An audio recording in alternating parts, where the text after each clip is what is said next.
என்ன அனாமிகா, என்ன நடுராத்திரில என்னாச்சு? சார் அவங்க உள்ளவங்க ஏன் இப்படி ஓடி வந்தீங்க? என்னாச்சு? சார் நாங்க பார்த்து உட்காருங்க, முதல்ல உட்காருங்க. மலையில இருந்து ஓடி வர அங்க வாட்ச்மேன் கோவிந்தசாமிய வெட்டி கொன்னுட்டாங்க. உண்மையாவா? ஆம் சார், நான் என் கண்ணால பார்த்தேன். ஓட விரட்டி கொன்னுட்டாங்க. Just minute. இல்ல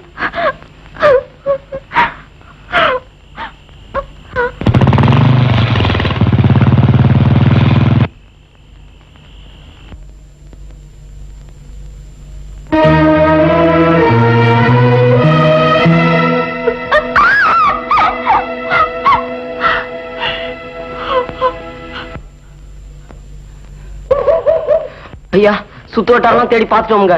அம்மாவை எங்கேயுமே காணுங்க. காணுமா?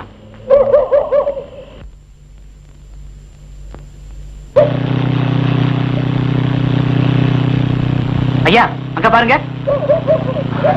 ஆமா,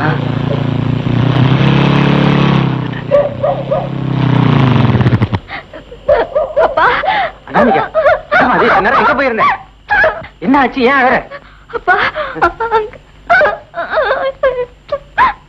சொல்லுமா. நான் சொல்றேன் சார், வாட்ச்மேன் கோவிந்தசாமியை வெட்டி கொண்டுட்டாங்க. கோவிந்தசாமியை வெட்டி கொண்டுட்டாங்களா? ஆமா சார். அந்த காட்சியை பார்த்த அனாமிகா தான் போலீஸ் ஸ்டேஷனுக்கு வந்து தகவல் கொடுத்தாங்க. என் முதல் நடவடிக்கையிலேயே பலமான அடி. எப்படி சார் இது நடந்திருக்கும்? இதுக்கு பின்னாடி ஒரு பெரிய அரசியல் சக்தியே வேலை செய்யுது. நான் நினைச்ச மாதிரி இது அவ்வளவு ஈஸியான வேலை இல்லைன்னு புரியுது. இப்ப என்ன சார் செய்வோம்? நான் பின்வாங்க போறதில்லை. அட் எனி காஸ்ட் தனப்பாலுக்கு 7 வருஷம் தண்டனை வாங்கி தராம நான் விட மாட்டேன். சார், எந்த எதிர்ப்பு வந்தாலும் நீங்க மட்டும் மனசை தளர விட்டுறாதீங்க சார். நான் எந்த பலவந்தத்துக்கும் ஆளாக மாட்டேன். இது நான் ஒருத்த மட்டும் தீர்க்கக்கூடிய பிரச்சனை இல்ல. பத்திரிகையில தெரியப்படுத்தணும், அரசியல் முக்கியத்துவம் ஏற்படுத்தணும், பொதுஜன அபிப்பிராயத்தை உருவாக்கணும். இது ஒரு அரசியல் பிரச்சனை விசுவப்படுத்தாதான் இதுக்கு ஒரு முடிவு ஏற்படும். சார், அதை என்னால செய்ய முடியும். நாளைக்கே நான் மெட்ராஸ் போய் அதுக்கு வேண்டிய ஏற்பாடுகளை செய்யறேன். அது மட்டும் இல்ல, போகும்போது அனாமிகா கூட்டிட்டு போயிடுங்க. இப்போதைக்கு அவங்க பாதுகாப்புல இருக்கிறதா நல்லது. மத்தபடி சட்டத்து மூலமா என்ன செய்ய முடியுமோ அதை நான் செய்யறேன். Okay sir. அனாமிகா, தைரியமா இருங்க. நான் வரேன்.